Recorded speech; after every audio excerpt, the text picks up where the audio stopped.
정격 인터뷰, 이번에는 김재원 국민의힘 김문수 후보 비서실장 전화로 만납니다. 실장님 나와 계시죠? 네, 안녕하세요. 김문수 후보 개헌에 대한 입장을 밝혔습니다. 임기 단축 4년 중임 제안입니다. 그동안 임기 단축 얘기는 나오지 않았는데 이런 안을 밝힌 배경부터 전해주시죠. 사실 김문수 후보는 그 개헌안에 대해서 그동안 많은 그 전문가들과 토론과 대화를 하고 개헌안을 가다듬었는데요. 다만 이제 그동안에 다른 민생 공약, 경제 살리기 공약에 치중하다가 네. 이재명 후보 측에서 개헌안을 제시하면서 국민들을 좀 의아하게 하는 많은 내용이 있어서 그동안 가다듬은 개헌안을 발표하게 된 겁니다. 그리고 이제 개헌에 대해서 이재명 후보도 동의하고 나섰으니 유력 대선 주자인 이재명 후보와 또 이번에 개헌안을 현실적으로 그리고 정치개혁에 맞는 내용으로 가다듬은 김문수 후보가 함께 만나서 개헌의 구체적인 내용에 대해서 국민적 약속을 하고 앞으로 정치개혁에 함께 나서자라는 그 협약적 제안까지 하고 나선 겁니다. 대통령 불소추 특권 폐지도 내놨습니다. 이재명 후보를 겨냥한 것인가요? 당연히 이재명 후보뿐만 아니라 모든 국민들은 이제 법 앞에 평등해야 한다는 그런 기본 원칙을 함께 규정한 것입니다. 이번에 단순히 대통령의 불소추 특권에 대한 그 폐지뿐만 아니고 국회의원의 면책 특권에 대해서도 완전히 폐지하는 방법으로 손을 보려고 하는 것입니다. 이것이 과거에 권위주의 정권이나 또는 아예 전제 왕조 시절의 의회에는 국회의원 내지 의원들이 의정활동을 하면서 권력에 저항하면 그것을 형사적인 문제로 탄압을 하는 그런 네. 사례가 많았습니다. 그렇기 때문에 불체포특권, 면책특권이 필요했고 대통령에 대해서는 그 특권적 지위를 인정해서 그런 대통령의 지위에서도 불소추 특권이 규정되었었는데 이제 절대적인 권력 체제도 없어졌고 네. 의정 활동을 하는데 탄압하는 그런 사례가 존재하지 않습니다. 그러면서 국회의원들이 오히려 불체포 특권, 면책 특권의 뒤로 숨고 또 대통령은 대통령대로 불소추 특권을 갖고 있으면서 그것을 범죄 행위를 방탄으로 활용하는 그런 사례가 지금 당장에 이재명 후보의 사례로 드러날 수 있기 때문에 차제에 완전하게 폐지하자는 그런 주장입니다. 이재명 후보는 임기 단축 없는 4년 연임제를 제안했습니다. 과거 4년 중임제에서 이번 개헌안에선 4년 연임제로 바꿨는데 어떻게 평가하십니까? 그게 연임제와 중임제가 무슨 의미냐라는 것을 한번 짚어봐야 되는데요.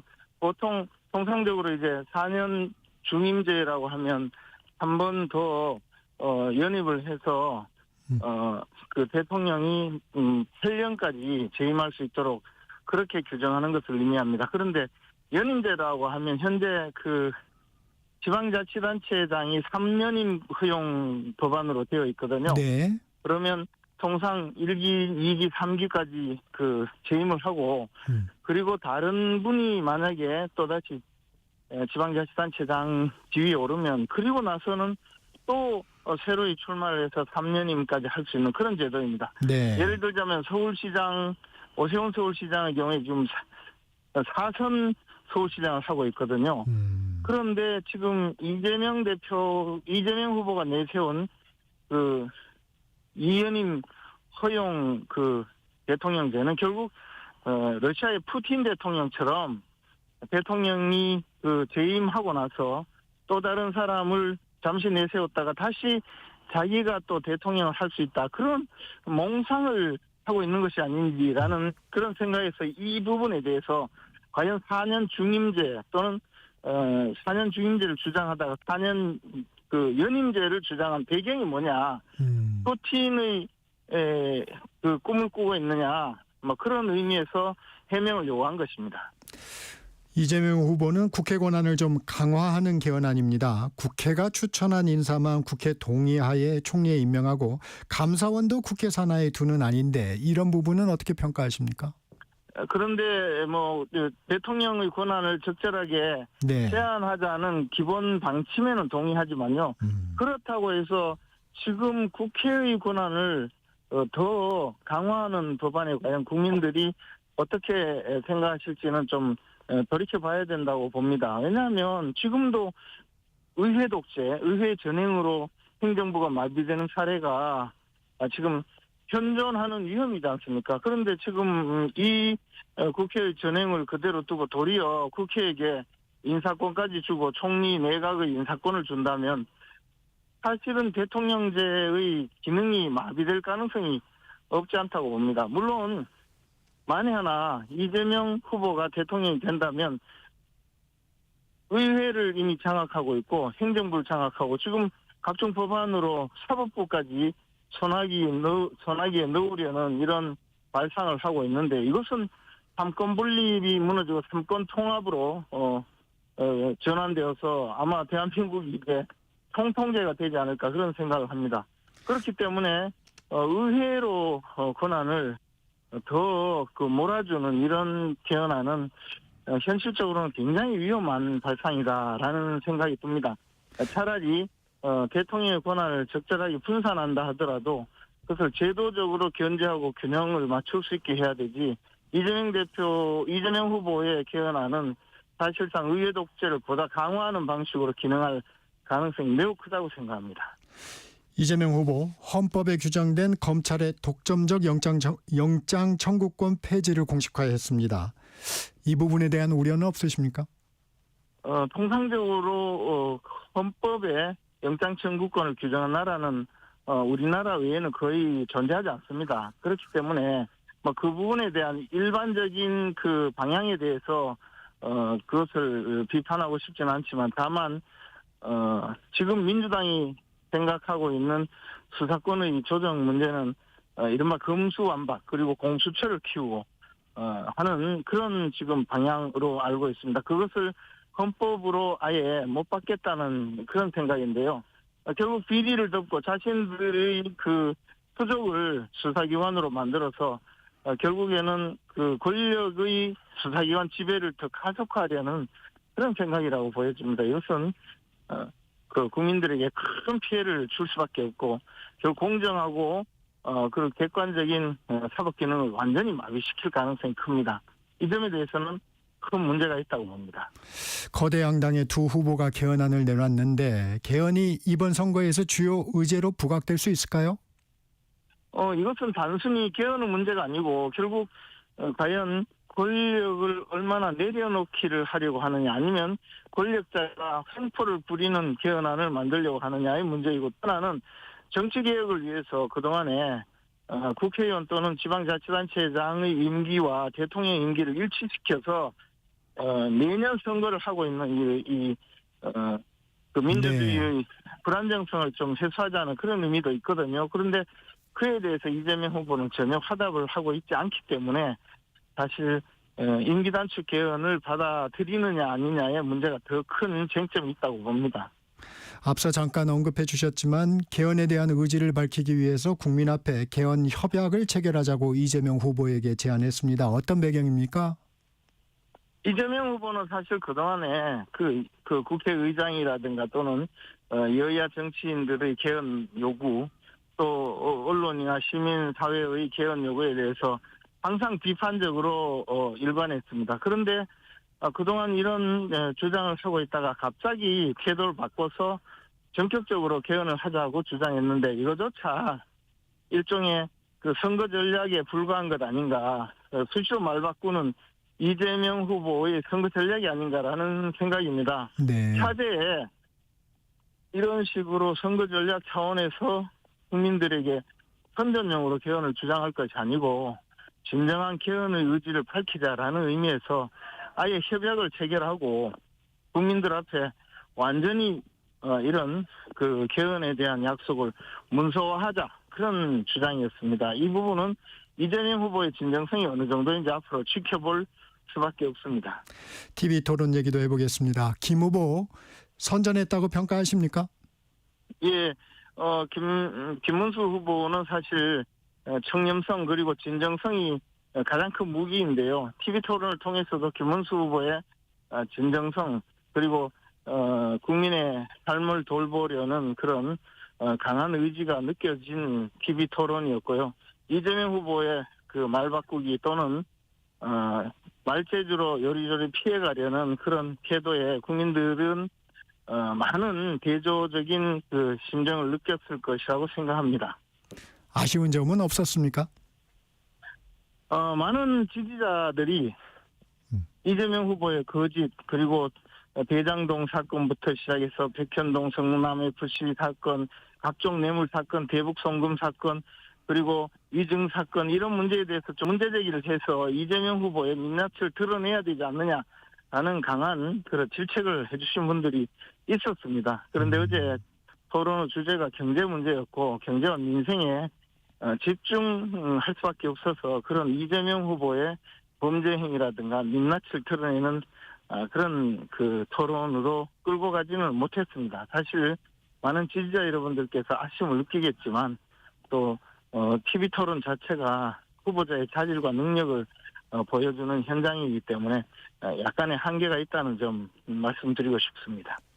계엄에 대해서도 공방이 있었습니다. 김문수 후보, 계엄은 잘못했지만 내란에 대해서는 판단이 남아있다고 했습니다. 김 후보, 계엄이 내란이라는 민주당의 주장은 동의하지 않는 건가요? 계엄령 선포가 곧바로 내란죄에 해당되느냐의 여부는 지금 법원의 판단에 넘어가 있습니다. 그리고 헌법재판소에서는 탄핵 심판을 할 때 내란죄의 성립을 아예 배제한 채 심판을 했습니다. 그래서 여전히 사법의 영역에 있기 때문에 그것을 정치적인 입장에서 왈가왈부해서 재판에 영향을 미치는 것은 적절하지 않다는 판단입니다. 원전에 대한 공방은 어떻게 보셨습니까? 그 부분에 대해서는 이미 과학적인 결론이 나와 있는데 이런 에너지 정책이나 이런 문제에 대해서도 정치적인 이념 논쟁으로 끌고 가고 그것이 국민에게 막대한 부담을 느끼게 하고 또 산업 경쟁력을 완전히 초타시키는 이 상황에 대해서는 과연 이런 분들이 집권을 했을 때 대한민국의 경제와 대한민국의 산업계가 어떻게 될 것인지를 심각하게 보여주는 그런 상징적인 사건이라고 생각을 하고 있습니다. 지금 우리나라의 산업용 전기 요금은 이미 가정용보다 높아져 있고 이것이 값싼 전기를 통해서 지금까지 산업 경쟁력을 확보해온 우리나라의 산업 경쟁력을 무너뜨리고 산업의 기반을 무너뜨리는 그런 큰 문제를 이야기하고 있습니다. 이 점에 대해서 적어도 대통령 후보에 출마한 분은 좀 더 현실을 똑바로 직시하고 국민의 삶을 돌보는 방식으로 이 에너지 정책도 바꿔야 할 것이라고 믿습니다. 김문수 후보, 북핵 문제에 대해서 핵 균형을 강조했습니다. 북한의 비핵화가 현실적으로 어렵다는 얘기도 했는데 어떻게 보십니까? 그렇습니다.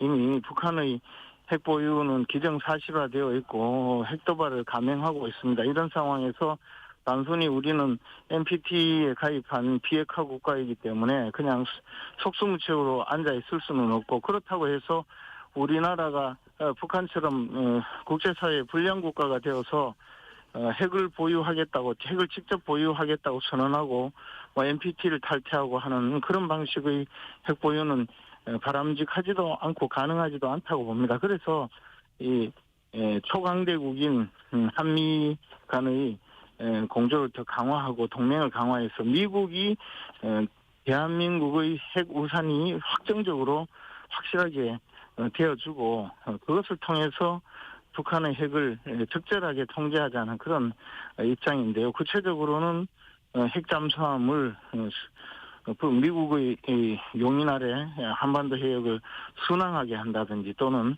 오키나와나 괌의 그 미국의 전략 핵무기 또는 전술 핵무기를 한반도에 충분히 기동할 수 있도록 그런 확실한 체제를 갖추는 것 이런 방식으로 핵 공조를 통해서 남북 간의 핵 균형을 유지해야 한다 이런 방침입니다. 핵 개발을 하겠다는 얘기는 아니고 핵 잠재력을 확보하겠다 이런 의견인가요? 최소한 우리나라에서 그 사용 후 핵연료를 재처리하는 수준, 즉 일본의 핵 재처리 수준까지 한미 간의 협조를 이루어서 우리나라도 언제든지 필요하면 핵무장을 할 수 있는 수준까지는 갖추어야 한다는 입장입니다. 그러나 지금 현재 당장 핵을 개발하거나 핵을 보유한다는 것은 현실적으로 가능하지도 않고 세계 질서 내에서 국제 무역으로 우리나라가 발전해야 하는 현실에서는 바람직하지도 않다고 생각합니다. 주 52시간제에 대해서는 유연하겠다는 거죠? 그렇습니다. 이 주 52시간제 자체를 해제하겠다는 것이 아니고 특히 일정한 그 주 52시간제를 탄력적으로 운영해야 하는 사업장이 있습니다. 최근에는 특히 반도체 특별법의 이런 연구인력의 경우에는 주 52시간제를 융통성 있게 사용할 수 있게 하는 그런 규정을 포함해서 반도체 특별법을 제정하려고 했는데 민주당의 강력한 반대, 특히 이재명 후보의 그 어제 TV 토론에서도 보셨다시피 방해 공작으로 결국 이루지 못했습니다. 이러한 주 52시간제의 유연성을 확보하지 못하는 반도체 특별법은 현실적으로 무용지물로 될 수밖에 없어서 크게 실망하는 것이 업계의 현실입니다. 김용태 비대위원장이 정중히 윤 전 대통령 탈당을 요청드린다고 했는데 그제 윤석열 전 대통령이 탈당했습니다. 김문수 후보와 교감이 있었나요? 윤석열 대통령 측에서 직간접으로 김문수 후보 측의 의중. 측에 그 윤석열 대통령이 대통령 선거에 도움이 된다면 또 보수 통합을 위해서 필요하다면 시기와 방식을 거치지 않고 탈당하겠다라는 의사를 수차례 전달을 했습니다. 특히 김문수 후보에게 언제 어떤 방식으로 탈당을 하면 좋겠느냐라는 그런 의중을 물어오는 그런 의사 전달의 한 방식도 있었습니다. 이에 대해서 김문수 후보는 대통령의 그 탈당이 또 지지층의 어떤 반응이 있을 수도 있기 때문에 그 점을 대통령께서 충분히 고려하고 대통령께서 판단하여야 하지 대통령 후보인 김문수 후보 측에서 정해서 요구하는 것은 적절하지 않다고 수차 의사표시를 했습니다. 결국은 이 문제는 윤석열 전 대통령이 판단해서 결정할 일이라는 의사 전달이 있었던 것입니다. 그래서 윤석열 대통령께서 그 가장 선거 현장에서 자신의 그 의지를 표명하고 탈당을 한 것입니다. 윤 전 대통령은 탈당 메시지에서 계엄에 대해서 반성과 사과의 의미는 담지 않았습니다. 이 부분은 어떻게 보십니까? 그것은 윤석열 대통령의 입장에서 윤석열 대통령이 결정한 사안입니다. 특별히 그에 대해서 언급해서는 윤석열 대통령은 또 그 뜻을 너무 왜곡할 수 있기 때문에 자제하는 것이 바람직하다고 생각합니다. 윤 전 대통령 메시지에서 김문수 후보에게 힘을 모아달라, 백의종군하겠다라고 했습니다. 김문수 후보의 정체된 지지율에 변화가 나타날까요? 당연히 지금 윤석열 대통령의 탈당 문제를 두고 당내에서도 이견이 있고 또 그것을 통해서 보수 단일 대우를 형성하고자 하는 많은 시도가 있기 때문에 저로서는 상당히 긍정적인 영향을 미칠 것이라고 생각합니다. 당장에 한동훈 전 대표의 경우에 윤석열 대통령의 탈당을 계기로 해서 오늘부터 선거 운동을 돕겠다라고 나서고 있습니다. 이런 것이 결국은 보수 진영의 분열을 좀 다시 통합하는 그런 계기로 작용할 것이고 이것이 지지율을 견인하는 데 크게 도움을 줄 것이라고 생각합니다. 단일화 협상을 벌였던 한덕수 전 총리의 선대위 합류는 아직입니까? 한덕수 전 총리님은 사실 그분 나름의 생각이 있는 것으로 알고 있고요. 뭐 적절한 시기에 적절한 방식으로 선거를 돕지 않을까라고 예상하고 있습니다. 특히 한덕수 전 총리를 도왔던 이정현 전 의원 그리고 그 측근 여러분들이 모두 선대위에 참여를 하고 있습니다. 그래서 조만간 한덕수 전 총리께서도 중요한 역할을 맡아주실 것이라고 기대하고 있습니다. 국민의힘을 향해서 나를 세우고 있는 홍 전 시장을 설득하기 위해서 특사단이 출국을 했는데 기무부에 편지를 가지고 갔다고 해요. 어떤 내용이 담겼을까요?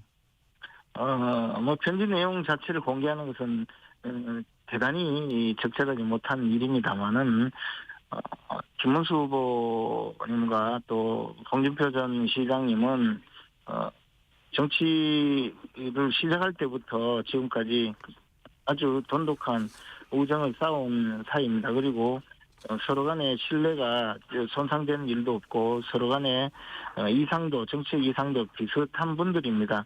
그렇기 때문에 그런 그동안의 정치적인 관계를 좀 해상하면서 도움을 요청하는 내용이 아닐까 그렇게 생각합니다. 이준석 후보와의 단일화는 여전히 가능성이 남아 있습니까? 당연히 가능성이 남아있다고 봅니다. 다만 이것이 단일화라고 하는 것은, 한쪽은 후보가 되고 다른 쪽은 정치적으로, 포기하는 그런 내용이기 때문에 사실은, 그렇게 많이 성공한 사례가 없습니다. 그래서 이준석 후보님과는 적절한 방법으로 정치적인 연대 또는 통합을 이루어 나가는 그런 실질적인 노력이 필요합니다. 아직도 시간이 남아있기 때문에 많은 노력을 통해서 이준석 후보님과의 적절한 연대와 통합의 방법을 제시하고 함께 해야 할 것이라고 믿고 있습니다. 구주와 자유통일당 대선 후보가 사퇴했습니다. 어떻게 연대의 대상이 될 수 있습니까? 사실 그 구주화 후보님과 저희 선거대책위원회 또는 후보 사이에 어떠한 의사 전달이나 의사소통이 있지도 않았습니다. 다만 구주화 후보님 측에서는 보수 단일 대우를 이루어 나가는 데 도움을 주겠다는 내용으로 그 사퇴하기 전날 당 차원에서 그런 결정을 한 것으로 뒤늦게 알았습니다. 이것은 그 구주화 후보 측에서 우리 김문수 후보를 돕기 위한 헌신적인 결단이기 때문에 그분을 지지하는 많은 분들은 당연히 김문수 후보를 또 지지하는 그런 계기가 될 것으로 믿고 있습니다. 당 차원의 연대는 안 하십니까? 이미 구주화 후보 측의 입장이 김문수 후보를 돕는 것으로 결정을 했습니다. 그래서 적극적으로 도와주실 것으로 기대하고 있습니다. 국민의힘을 탈당한 김상욱 의원이 더불어민주당 입당 선언을 했습니다. 개혁신당 정책위 의장을 맡았던 김용남 전 의원도 이재명 후보 지지 선언을 했는데 보수 인사들의 이탈 현상은 어떻게 보고 계신지요? 그러나 마찬가지로 좌파 진영이 있던 많은 분들도 우리 그 국민의힘 김문수 후보 지지로 넘어오고 있습니다. 그리고 지금 말씀하신 그 두 분의 전현직 의원들은 사실 그동안에 몸만 국민의힘이나 또는 개혁신당에 담고 있었지 그분들이 갖고 있는 생각이나 정책 입장은 이미 민주당 측을 위해서 활동하던 분들입니다. 더 나아가서 그 아군에게 총질을 하는 그런 정치 활동을 해온 분이기 때문에 오히려 자신의 그 본색을 드러냈다 그렇게 생각합니다. 김문수 후보 도덕성과 청렴성으로 차별화에 나서고 있는데 윤여준 민주당 총괄선대위원장이 이런 얘기를 한 바가 있어요. 비상시국에는 도덕성보다는 능력이다. 이런 의견은 어떻게 보십니까? 윤여준 전 장관께서 사실 그동안 대선 때만 되면 특정 후보 지지 선언을 하고 지원을 했었는데 그분께서 도와주신 분이 대선에서 승리하는 것을 거의 보지 못했거든요. 그리고 적어도 원로께서 사회의 많은 그 인사들이 지켜보고 있는 이 원로께서 하실 말씀은 아니라고 봅니다. 아무리 위기 상황이라 하더라도 도덕성을 갖추지 못한 지도자가 어떻게 리더십이 생기겠습니까? 아니 도대체 부도덕한 사람이 나라의 그 리더가 되어서 이끈다고 하면 그것을 따를 사람이 누가 있겠습니까? 뭐 예를 들어 이재명 후보 측에서는 그런 얘기를 할 수도 있습니다만은 윤여준 전 장관 같은 분이 기껏 하신다는 말이 위기 상황에는 도덕성이 필요치 않다라고 이야기하는 것 자체가 저는 귀를 의심하게 하는 발상이라고 생각합니다. 좀 자중하시는 것이 맞다고 생각합니다. 네, 오늘은 여기까지 들어야 될 것 같습니다. 지금까지 김재원 국민의힘 김문수 대선 후보 비서실장이었습니다. 고맙습니다. 고맙습니다.